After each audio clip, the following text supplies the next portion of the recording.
Welcome to today's Military and Aerospace Electronics webinar, Implementing GPU-powered Modular Open Systems Hardware for AI Acceleration in High-Demand Sensor-Based Applications, sponsored by Elma Electronic in Fremont, California, and ISO Rugged Solutions in Orlando, Florida. I'm John Keller, Chief Editor of Military and Aerospace Electronics. When architecting a modular open systems approach, or MOSA, system that's optimized for graphics processing unit, artificial intelligence acceleration, and embedded sensor systems, the integration of advanced hardware, software, and middleware is crucial. GPU powered AI acceleration enables real time data processing and decision making, making it ideal for high demand sensor based applications. By leveraging modular hardware like high performance GPGPUs alongside flexible software and middleware frameworks, systems engineers can create a future proof platform that adapts to evolving AI workloads and mission requirements.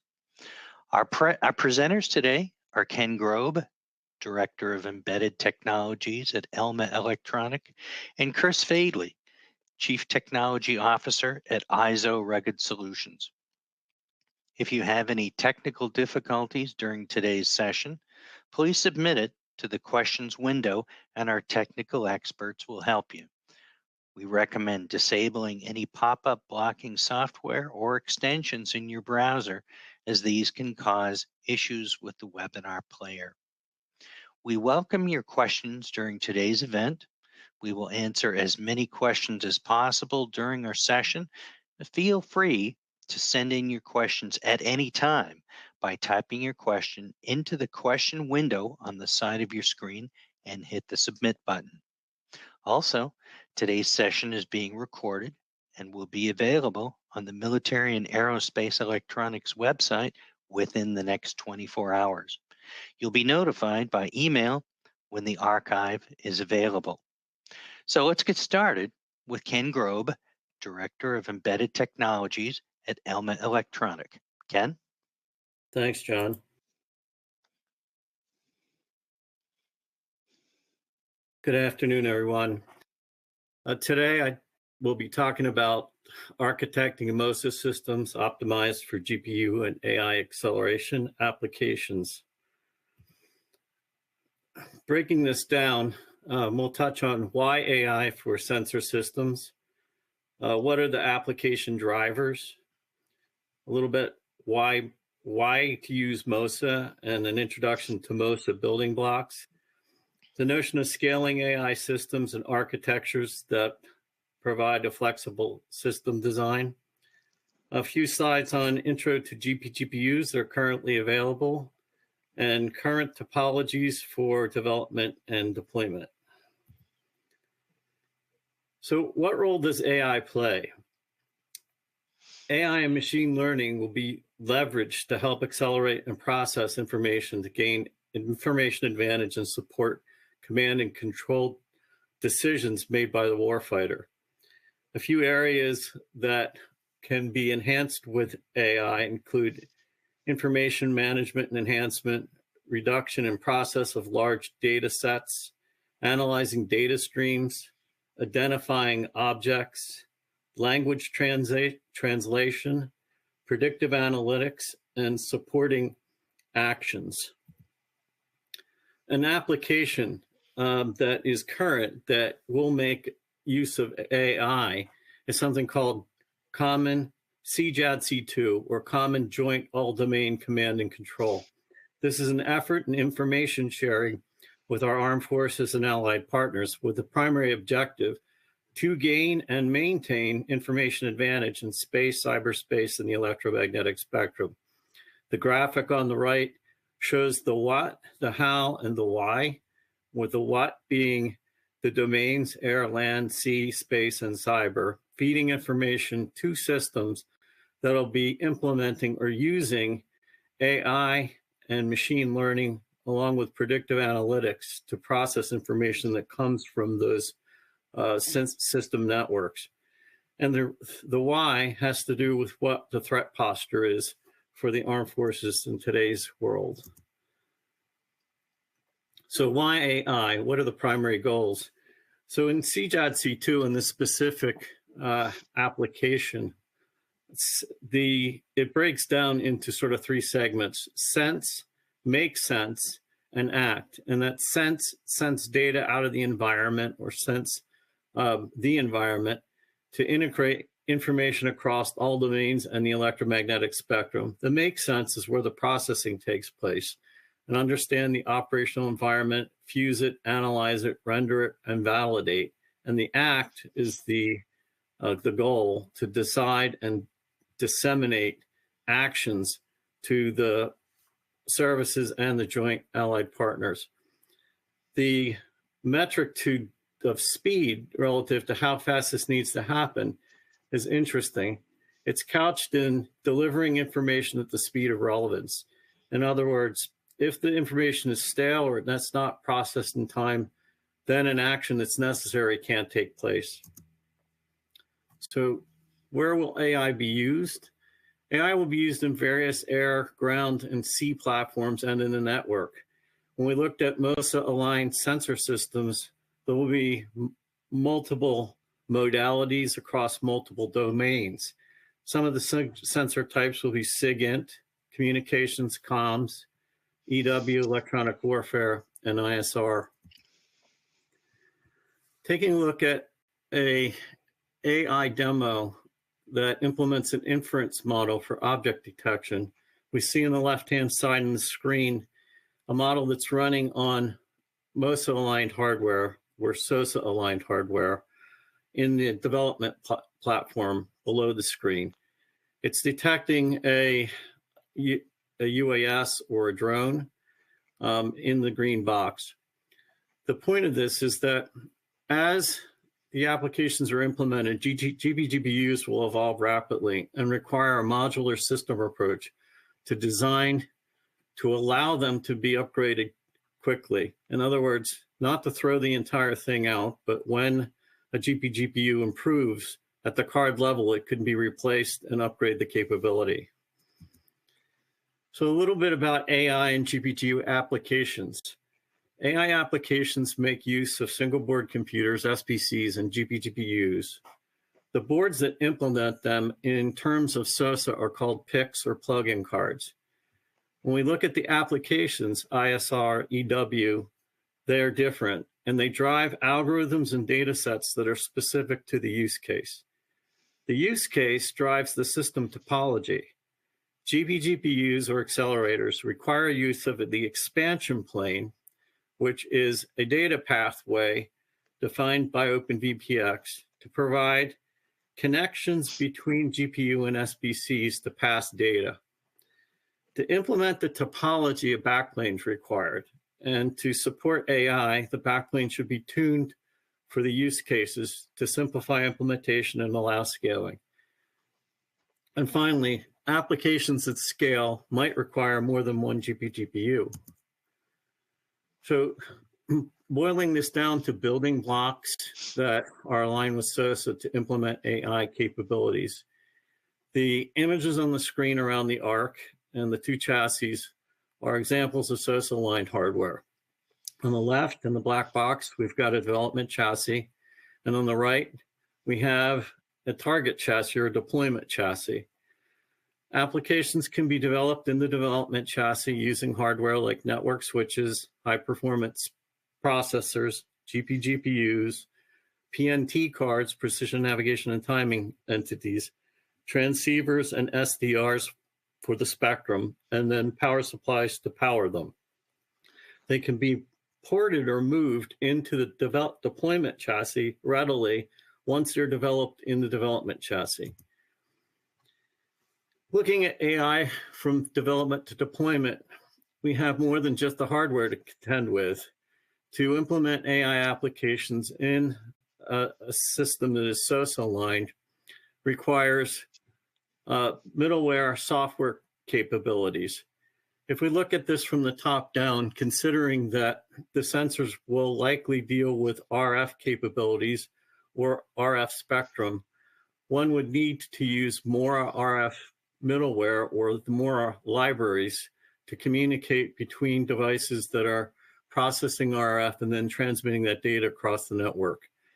This MORA middleware is available, and this implements the MORA standard for modular open radio architecture. As we go to the middle, of course, relative to GPGPUs, software from NVIDIA, which is rich, is available as middleware technology to support GPGPU, video, AI, and ML applications. And then towards the bottom, we have infrastructure required by SOSA for systems management, chassis management, and task management. Looking at how this might accelerate development, core middleware can support AI development. If we look at this stack, this is standards-based. And at the bottom, what we have is a standard for hardware called OpenVPX. We can use that standard to develop compact frames for development and target hardware for deployment, supporting CMOS-aligned implementation, as well as SOSA-aligned implementation. In the middle, we have software layers that sit on top of the hardware, software to support system and chassis management, tools to support AI development from NVIDIA, and then MORA 2.5 and 3.0 libraries to support modular open radios. On top of that goes the customer's application to implement the sensor modality, and ultimately that results in a sensor capability. This diagram shows some of the implementing or available technologies from NVIDIA, including CUDA libraries, Rapids, TensorRT, CUDA and DACA, for forming drivers that allow interface to the GPGPUs. On top of that, one can implement sensor modalities such as geospatial, SAR, radar, and LiDAR. This slide shows an example of 3 applications that have been ported on top of SOSA-aligned hardware that's available today in the ecosystem. These applications were stood up at a SOSA F2F meeting at NVIDIA in the last year and a half. They include SAR, SDR, and geospatial applications. So one may ask, how do we look at scaling and what can we do to scale processing power that would be implemented in a system that supports AI? The basic construct on the left is a processing capability that's comprised of SOSA SOSA-aligned single board computers, or a plug-in card. This in short called an SBC, and that's joined with a GPGPU. The data path that passes the data from the SBC to the GPGPU is implemented using PCIe. And this is implemented over the expansion plane in a system. Below that, you'll see 2 profiles that describe the cards. And these are defined in SOSA and OpenVPX to describe the signals that emanate from the plug-in card. The first one's the primary payload profile. This allows one to have a up to by 8 PCIe interface between the SBC and the GPGPU. One may also need to step and repeat pairs of SBCs and GPGPUs to implement a system, and that's what's shown in the middle column. Then to the right, we've got 2 diagrams showing the mapping of the data paths from an SBC to 2 GPGPUs for an IO-intensive, sort of quantity-intensive configuration where you may need more than one GPGPU element. And on the right side, what we have is a compute-intensive interface. The difference being the different profiles used to implement those slots, called the secondary profile, and the data path is much wider by 16 to improve throughput. Looking at where these profiles align for compute-intensive SBCs, one can use the primary payload profile 14.6.11. For GPUs, it can also use the primary payload profile. And for SBCs and GPGPUs that use the wide data path, this uses the secondary profile, or 14.6.13. This slide shows an alternate approach for driving more than one GPGPU off of an SBC. to the left and the right, where one could use a PCI by 4 to interface to 2 GPGPUs.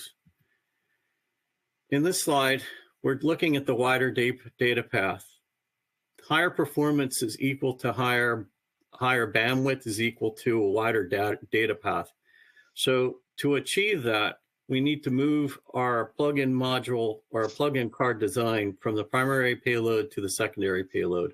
When we do that, we double the width of the interface from by 8 to by 16, and that increases the data transfer rate from 8 or 16 gigatransfers per second when considering PCI Gen 3 at 8 or Gen 4 at 16.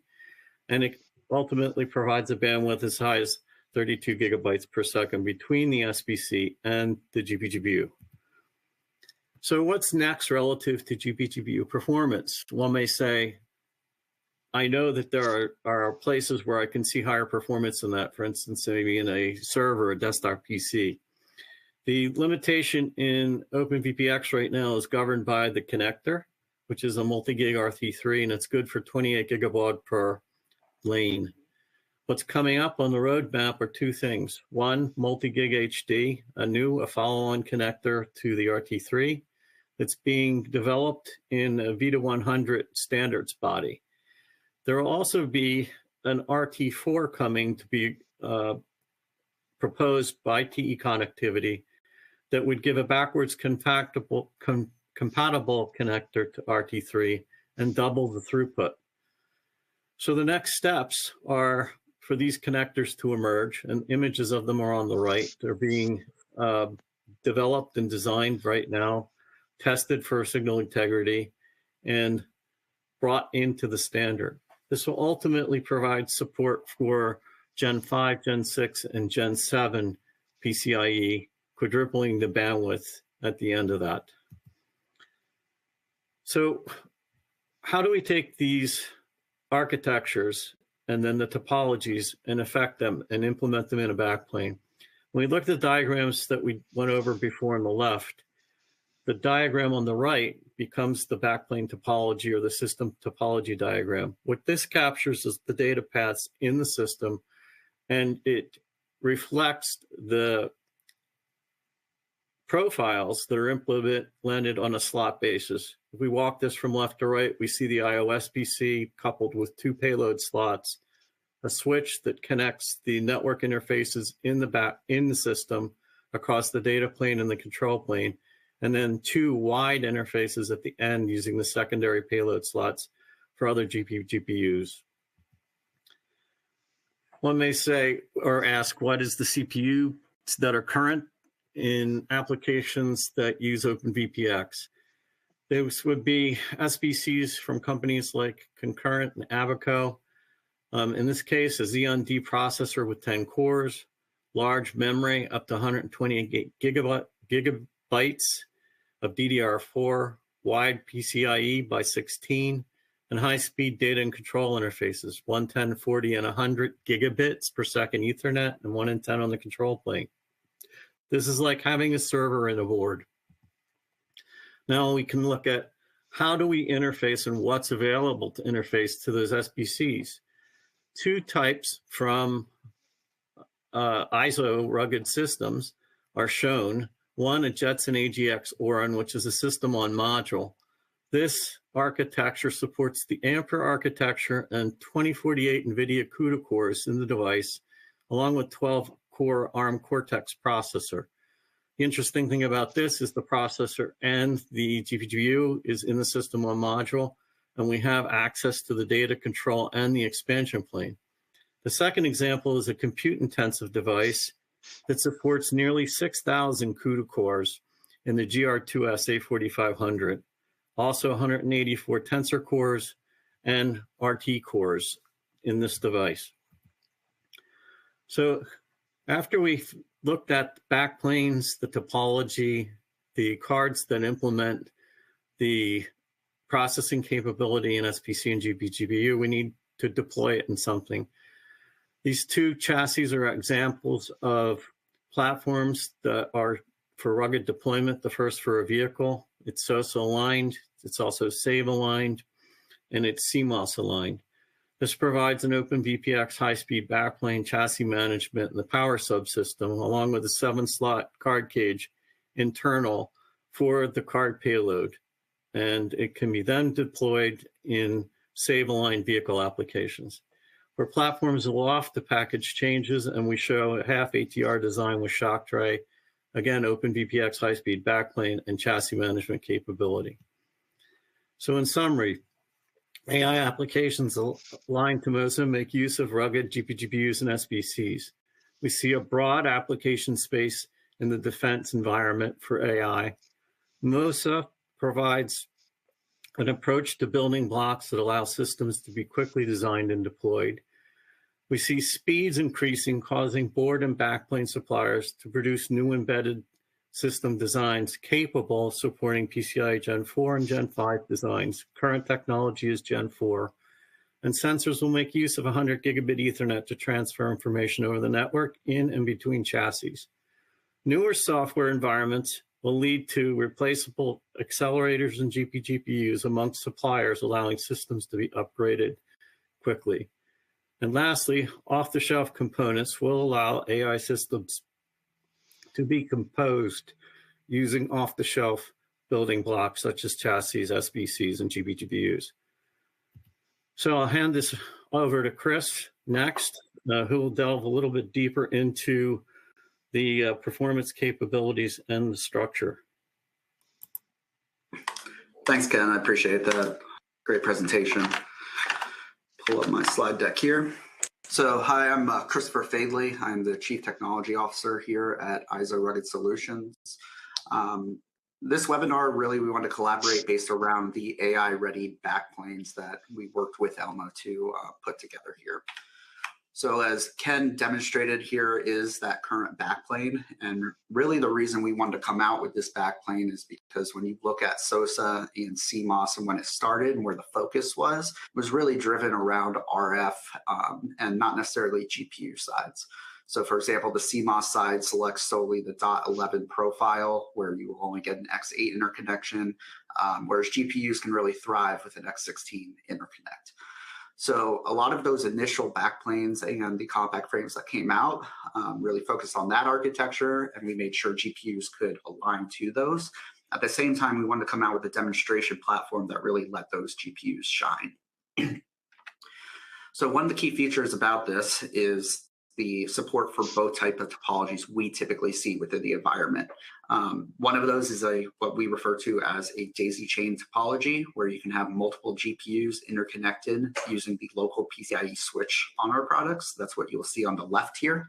But in addition, we wanted to support what you will see more of a data center-like architecture, where you have a really large direct interconnect between a high-performing single-board computer and a GPU, and specifically bring that to a X16 length pipe. Also, because a lot of things were focused on the CMOS side and Ethernet-based interconnects, we wanted to make sure that expansion plane got the opportunity to shine.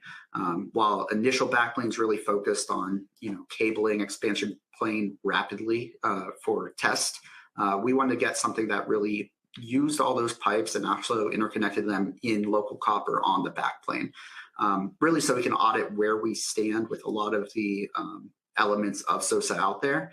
And make sure we can future-proof them to higher generations. In addition, we wanted to make sure that the 75 ohm nano RF apertures were properly supported, and that would include the J version of the 67.3 aperture. So going to those PCIe interconnection styles, as I mentioned, you'll see here the IO intensive SBC interconnected between two GPUs here. And that PCIe switch local on our card allows this to occur. So from a perspective of a root complex, this CPU sees two accessible GPUs available to it. On the other side here, this X16 interconnect, you can see is just going to be a single GPU, but of course the bus interlinking the two is going to be much larger. And typically what we see is with the payload style single board computers, or where you're going to see the Xeon level processors that are going to be of a higher performing level, more cores and so on. Now, it's one thing to continue to show these block diagrams, which we continually do. I just wanted to show it really acting in a real world environment here. So while this isn't using the AI ready backplane, I wanted to mock this topology here. So what you'll see is two of our A4500 GPUs plugged in next to an IO intensive single board computer. And to show you kind of what we do locally in the lab is we actually use rear transition modules just for rapid prototyping and testing, right? So the IO intensive, which is the slot profile that has a lot of the additional elements available like USB and display ports, we break those out as you can see here. Whereas the payload side, you'll notice there's just a bunch of cages, and that's because that slot profile focuses on really these large pipe elements. What we can do though is interconnect these using external cabling and rapidly test all these different types of interconnects. So it's an easy way to visually see here. You have your root complex single board computer. It is mapping into that one GPU here. And then that GPU is daisy chained, that orange line, into the second GPU. So again, this results in a complex where you have a CPU accessible to two GPUs readily available. And as I mentioned, this is for test infrastructure, right? So I'm not looking to do the most reliable signal integrity lines here. What I'm trying to demonstrate is the capability here. And the next step would be bringing that down to the copper level of the backplane and performing real testing. So one of the questions that may come up is, okay, why would we need multiple GPUs here? And one of the value adds of the GPU is that because it is software defined, it is highly flexible. And that leans directly into what we're seeing in a lot of the software space with containerization, virtualization, hypervisors. And NVIDIA recently at GTC had announced NVIDIA NIMs, which is a doubling down on this concept of containers and Kubernetes. And what that really allows is full optimization of multiple engines of GPUs on a system. So we're expecting as things propagate more and more, the value add of having additional GPUs present is going to further expand, especially as we try to bring some of this data center technology down to the edge most effectively. So this is just an example topology similar to what you would see available in that AI-ready backplane, where we have two GPUs hooked up to an IO intensive and then two GPUs hooked up to a server blade. And again, with NIMs, you can pass these around. You can use it on multiple GPUs or share GPUs at any time.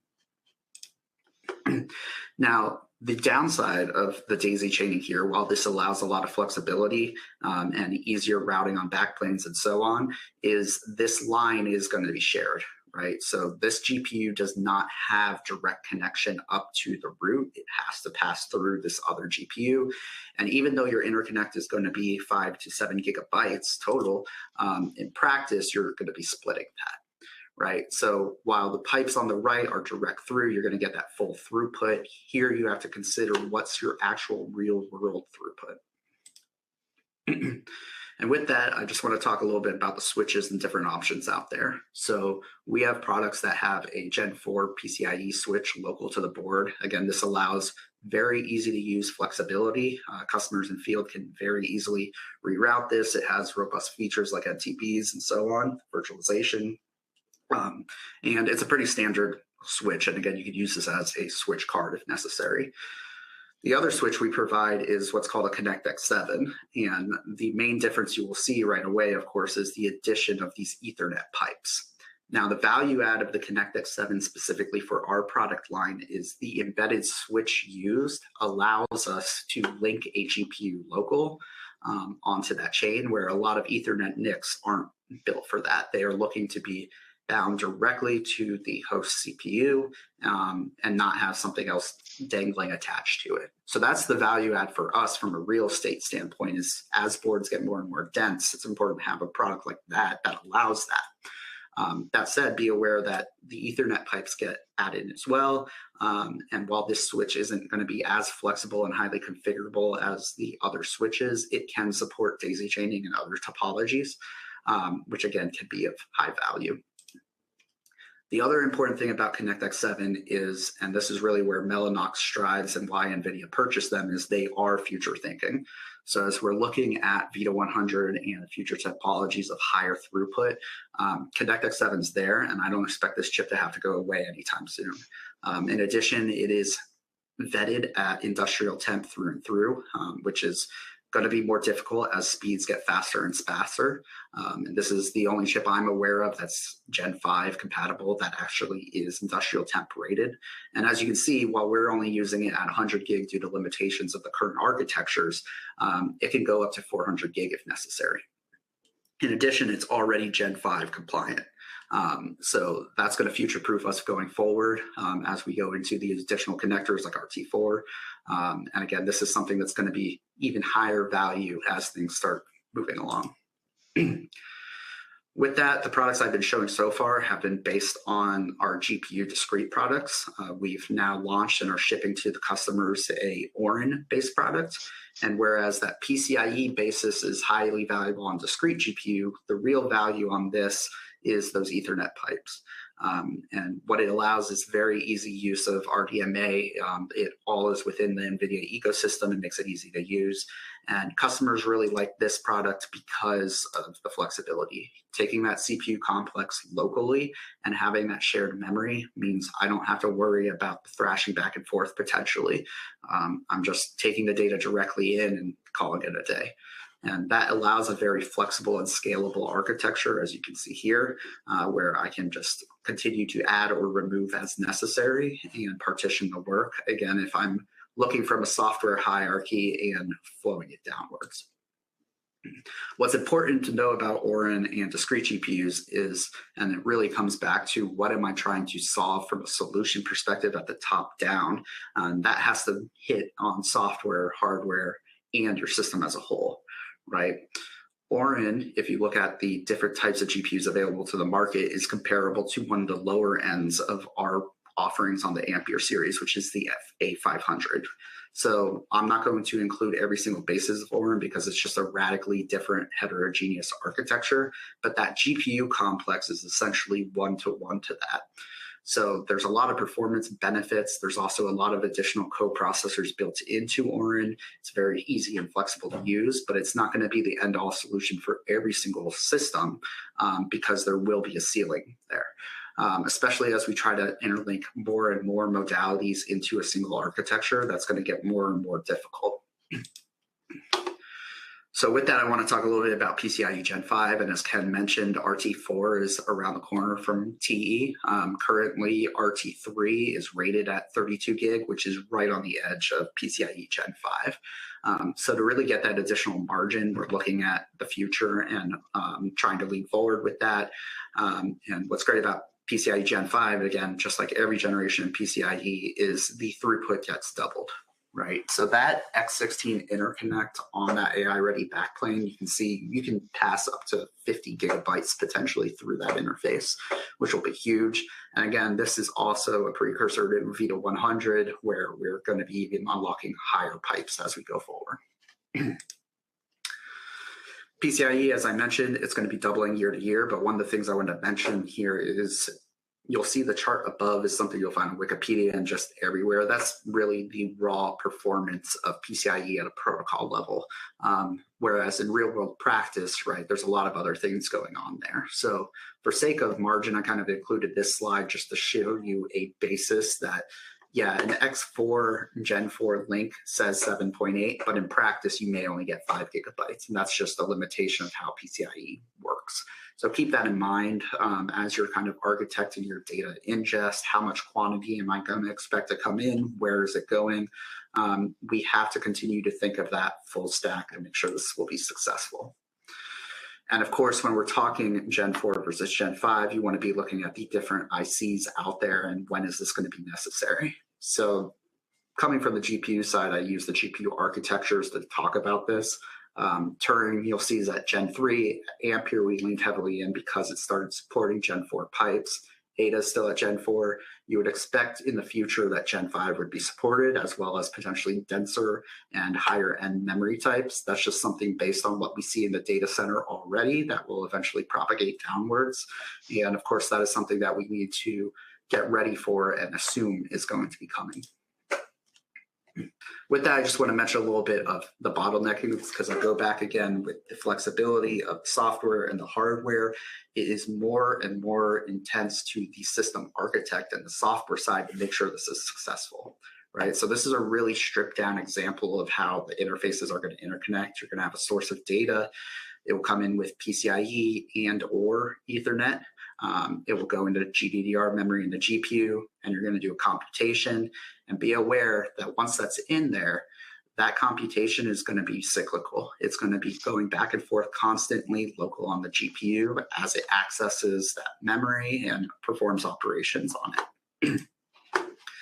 So drilling down further, if we go back to the ConnectX-7 and where we're at today. So our HPC Orin product is based on the standard Jetson AGX Orin that is available.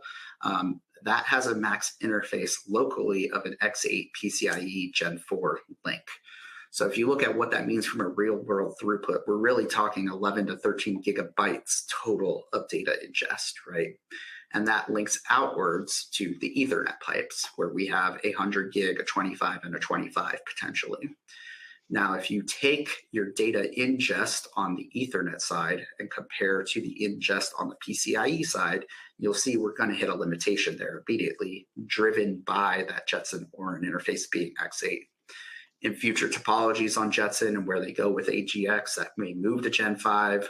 We don't know yet. It's going to depend on where NVIDIA goes with that architecture. If you look at the discrete GPU complexes, though, that is an X16 interface locally to the ConnectX-7. That immediately can unlock additional double of the performance. And again, if you're on margin already with the amount of data you're coming in, it may be important to jump to a discrete GPU. Let alone with the future proofing of jumping to Gen 5, again, in Vita 100 and future thinking standards, those are things we're already thinking about, or PAM4, 200 gig, 400 gig. And while that is attractive at first glance, we have to then drill down further and look how are we actually going to get there and where will those bottlenecks occur.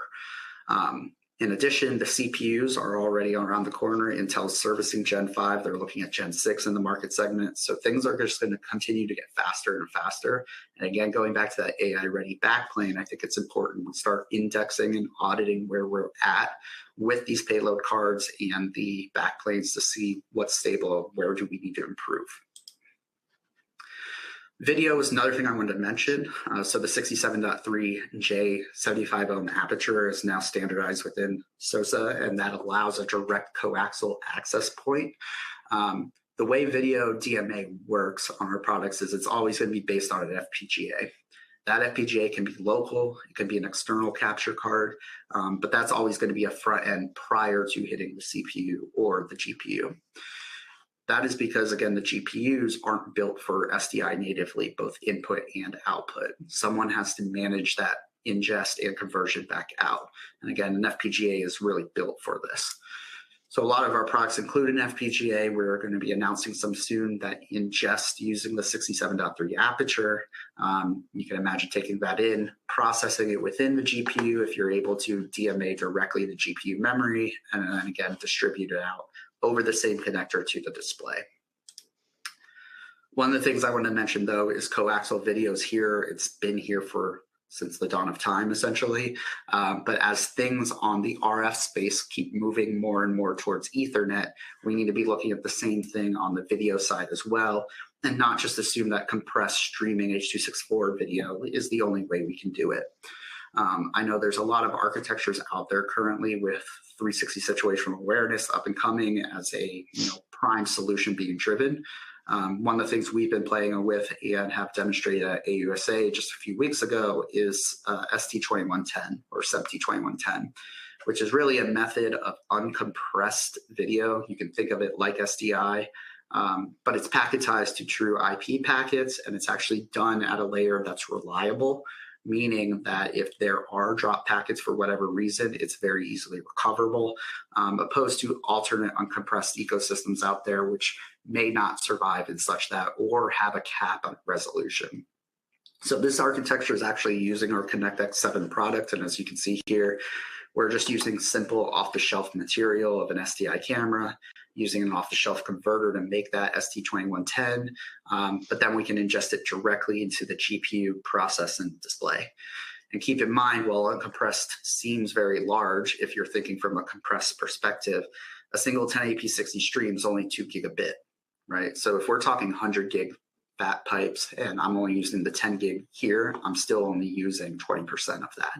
And so I think it's really valuable to start looking at this technology, especially in some of the future leading architectures, because I think the returns on investment of flexibility are going to be astronomical.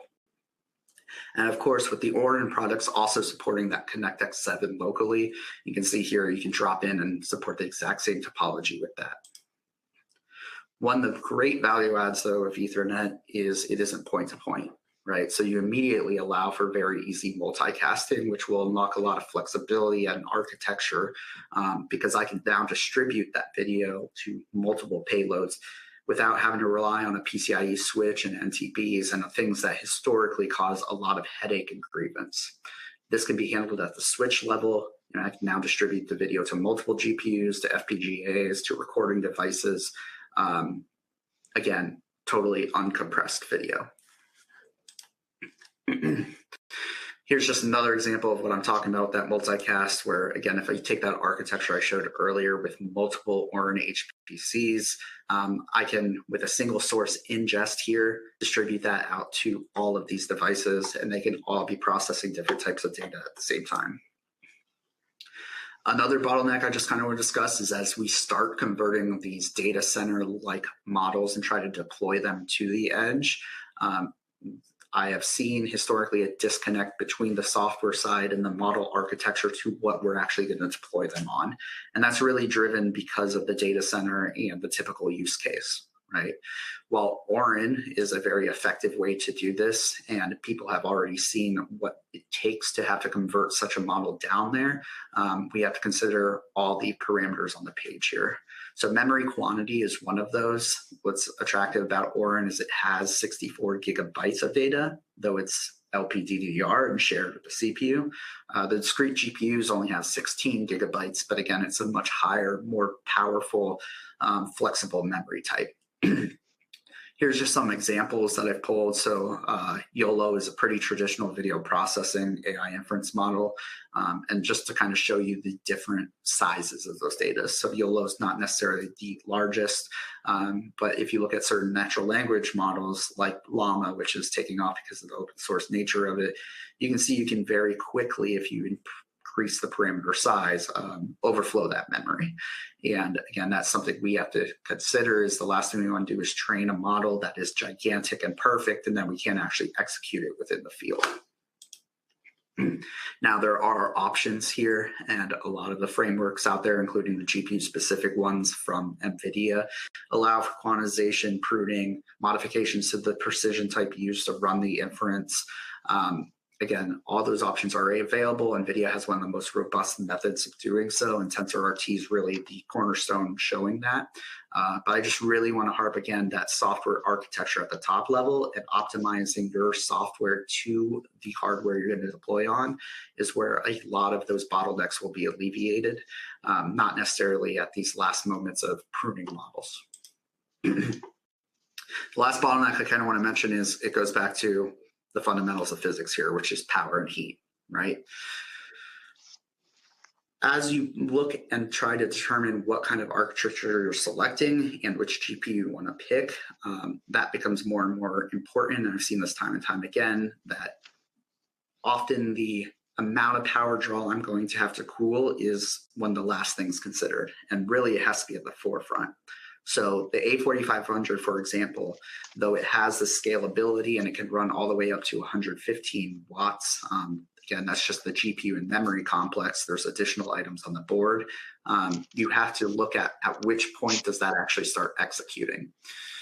So the A4500, here's just some graphs from our local device here, is you can see it doesn't actually start initializing around till 20 watts. And even then, it's in a very low power state. It's only operating at Gen 2.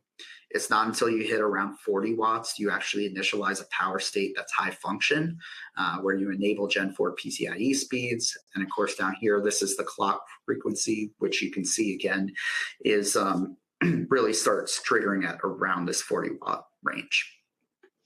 So if we're architecting a system where the baseline is 40 watts, that's just to get baseline GPU, let alone the switches and the additional items here, but we can only cool 50 watts total, that's going to be a problem. And that should be immediately the driving factor into what architecture you're selecting. This transcends down to XMC cards in the mating SBCs and how much is that SBC taxing. These are things that really need to be at the forefront if we're going to make sure this stuff is successful. Otherwise, we're going to deploy a bunch of things that are fundamentally successful, but then we can't accurately cool it and use it to its full performance. With that, I want to mention the latest product we announced, which is Condor GR5S ADA 5000. And one of the key features of this is we have added AFT functionality to this. That's a 48.8 1.2 to 1.5 pitch. Both are available from us. And the key with AFT is it is still up and coming for the 3U, and it can unlock a much larger ceiling for the products, right? So we've already seen very improved cooling and performance, something that wasn't feasible previously within the VPX form factors on 3U. And we're hoping this again, as we see more hybrid systems of half conduction, half AFT deploy, we're looking at this as it takes off. That said, 1-inch pitch conduction cooled is still going to be bread and butter. That's typically being used as of now. And of course, SOSA systems are really leaning towards that as the basis. So prior to us actually developing this AFT card, we really started from the ground up from a PCB side all the way through to the metal, the TIMS material, all the way through to make sure that we're doing both conduction as well as AFT to the highest performance, just to start really tackling one of the shortcomings within the GPU ecosystem, which again is we're going to throttle at a certain point that's inherent to the design, but we want to make sure that is as limited as possible. And so these next generation architectures, we've taken a lot of time to rewrite the script to really make sure that we can execute them to their fullest potential. So in summary, one of the things I really want to mention is industry, as we have been, especially SOSA allowed us to kickstart this, needs to continue leaning forward on faster buses. And as we do that, we need to continually audit on the supplier side as to where we stand, right?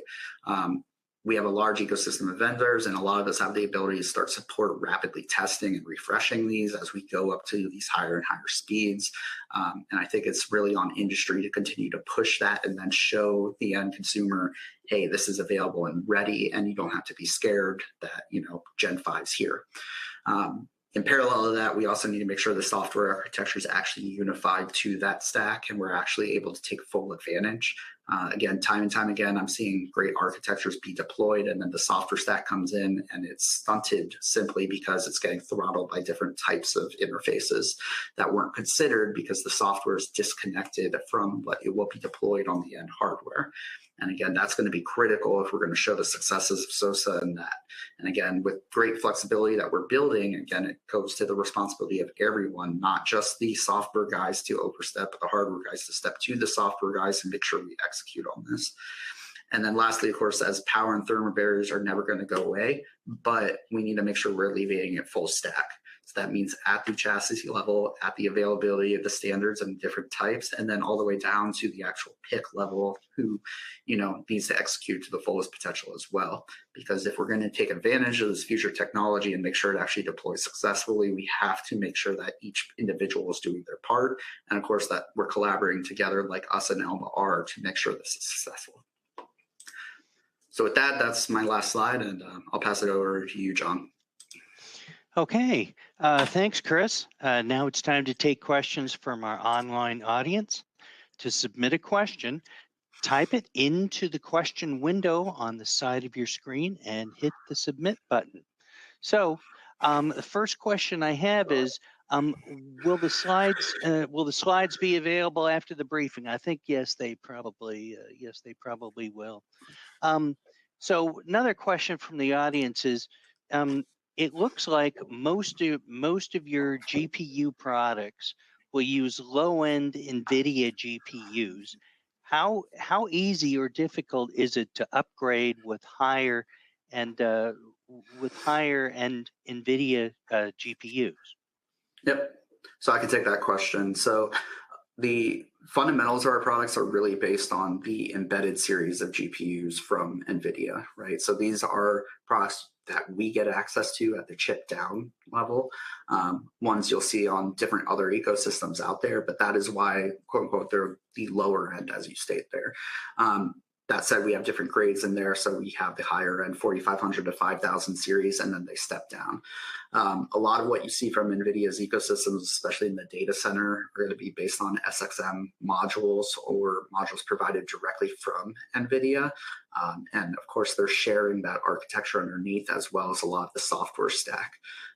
NVIDIA, just from a partner ecosystem, doesn't enable those highest end SKUs down to partner levels. They want to supply it at that module level or discretely to data center. And really, that's a level of ruggedization taking the forefront here, right? So we get a lot of requirements when it comes to RoHS versus leaded, reballing of product to make sure we're compliant to that. Of course, how we're doing the PCB design, access at that chip down level is pretty critical to a lot of those elements, though not always required. But when it is, that's really the only way to do that.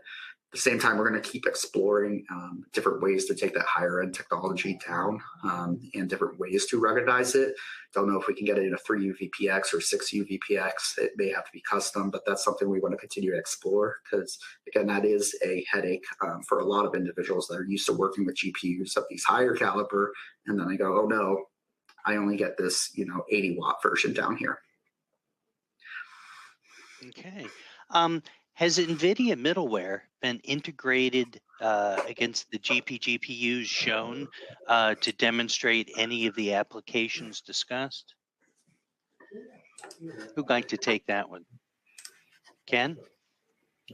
Yeah, so yes, we've had NVIDIA middleware being used to implement the SDR and geospatial applications that were showed. The inference model application's been running for a couple of years.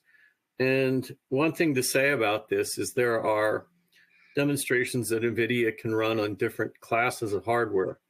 They've been able to, well, the team has been able to, and along with NVIDIA's support, scale those and rapidly deploy them. We've been able to port demonstrations onto SOSA-aligned OpenVPX platforms in a matter of a few weeks, which was actually pretty astounding when we looked at how that could be shifted and brought up so quickly. Okay. Realistically, when will we see PCI Express Gen 5 start being used in SOSA? How about Chris? Do you want to take that one? Sure.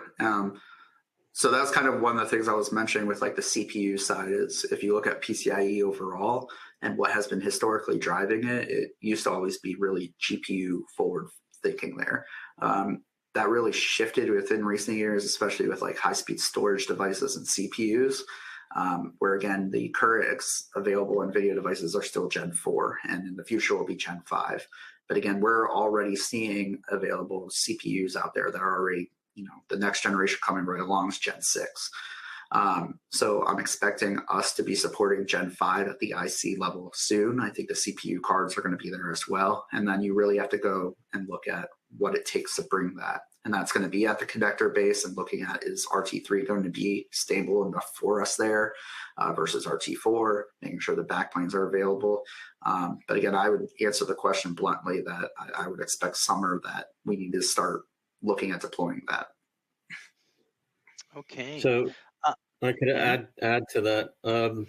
Really, too, you're looking at the transition to new types of connectors at the backplane and at the board level. So this makes the Vita 100 efforts that are ongoing interesting and also somewhat critical to that. And it opens up headroom once that connector is implemented. It does require one to develop SI models and do new designs for both the backplane and the connector, but then that gives you a stepping, if you will, like we saw with Gen 1, Gen 2, Gen 3, up through Gen 4, and RT2, RT3 connectors from TE and sub-licensees to get to where we are today. So it will take the emanation of the new connector types coming off the work that's being done in the V100. Okay. I have a question from the audience, and that is, Ken and Chris, can you give the people at this webinar an idea about how they might be able to get access to your product roadmap? Is there an email address or something where they can get in contact with you? Oh, sure. I mean, honestly, reach out to us direct or go out to the contact us on AZO. We are historically share roadmaps. It's a lot of the future leading stuff, typically one-on-one. But when it comes to that, we're willing to work and basically talk with anyone. And there are a lot of things that behind the scenes we are working on that I think would be of value to talk about. And right now with new architectures around the corner here, I think it's critical more so than ever that we talk to everyone here. So definitely please reach out. We are highly responsive and definitely would like to share as much material as possible, even if it's not public. Okay, Ken, anything to add? Yeah, same thing on our side. You can reach out directly to me, or you can contact anyone in our embedded computing sales department to talk to someone that can help get you that information at Elma. Okay. Have you looked at using AMD CPUs and GPUs? Are they a player at all? Huh. It's a good question. So historically, as we started, I mean, we were only doing AMD GPUs until NVIDIA entered the market. And it was really came from AMD and how they were enabling at that time at the MCN level. We are always interested at looking at taking different technologies to field, regardless of who is the provider of that. That said, our expertise are really bringing into supporting this market segment specifically. And that's where our value add is, and we'll work with any partner there available to do so. I'm really interested in the AMD product lines when we're looking at Ryzen and Radeon embedded on that side, and things that are going on there. It's a matter of bringing it to the market segment and making sure that it meets the reliability and expectations in this market. And definitely open to discuss further on that. Okay. Ken, anything to add? From our point of view, it's really our board partners that are employing either the Intel or AMD chipsets. So currently what we're seeing mostly in our space is devices from Intel and devices from NVIDIA. Okay. A question here. Do you have a security architecture or for an architecture for confidential computing? Is that on your radar screen? On our side at the board level, I mean, typically a lot of that hits at like the network ecosystem in particular, but it is interesting to see just because we service GPUs that are primarily PCIe based. So we've been able to backpedal off of the CPU side a lot on that. But as the Ethernet interfaces come up, that's going to be more and more important. I'm also interested as NVIDIA, at least at the data center side, has really taken that to heart as well as they've scaled this upwards. And be interesting to see if any of that funnels down to the embedded lines and can be utilized. Okay. Ken, anything to add? Nothing on my side. So the question was, do you have security architectures or architectures for confidential computing? Nothing to add besides what Chris had just said. Okay. All right. Sounds good. All right. Do reference backplanes exist that operate at PCI Express Gen 4 and support a wide GPGPU data paths? Yes, they do. We've had one in design. We should be releasing it in Q1 of 2025. So that'll be the AI scalable backplane, or coining a term, AI ready. So that does represent what our latest designs are. Okay. I have a question for Chris, and that is, will there be any NVIDIA GPUs used in the new VNX small form factor? Oh yeah, VNX Plus. We're definitely interested in monitoring that. I know that a SoC level, especially on like the Jetson line, a lot of people are looking to servicing on that side. We really want to see where discrete GPU goes on that, but it's going to be based on the mating CPUs that would go with it. So I kind of punt that back to industry. That is, if you have a need for an NVIDIA GPU at VNX Plus, we're here to make it. But we do need to make sure that mating CPU interface on the other end is reliable there. And on that, we're also very interested on the mating mezzanines QMC Vita93 to VNX Plus and seeing what we can do with those. Okay, it's top of the hour, so I think I have time for one more question, and that is, can inference models run on the class of GPGPUs discussed in the webinar? Ken, what do you think? Yes, we have been able to run inference models on primarily the ones doing object detection.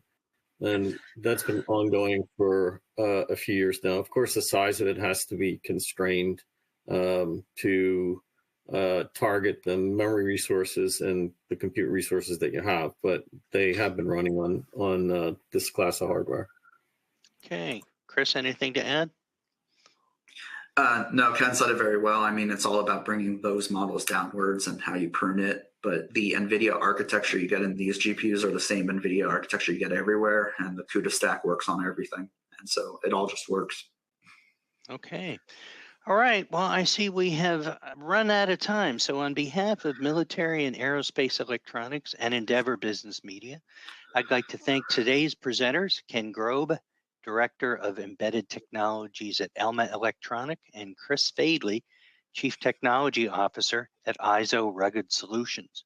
We also would like to thank our sponsors, Elma Electronic and ISO Rugged Solutions. This online presentation will be available on demand from the Military and Aerospace Electronics website at www.militaryaerospace.com. The link to the archived webinar will be sent to you via email within the next 24 hours. So thanks for coming. I'm John Keller, Chief Editor of Military and Aerospace Electronics.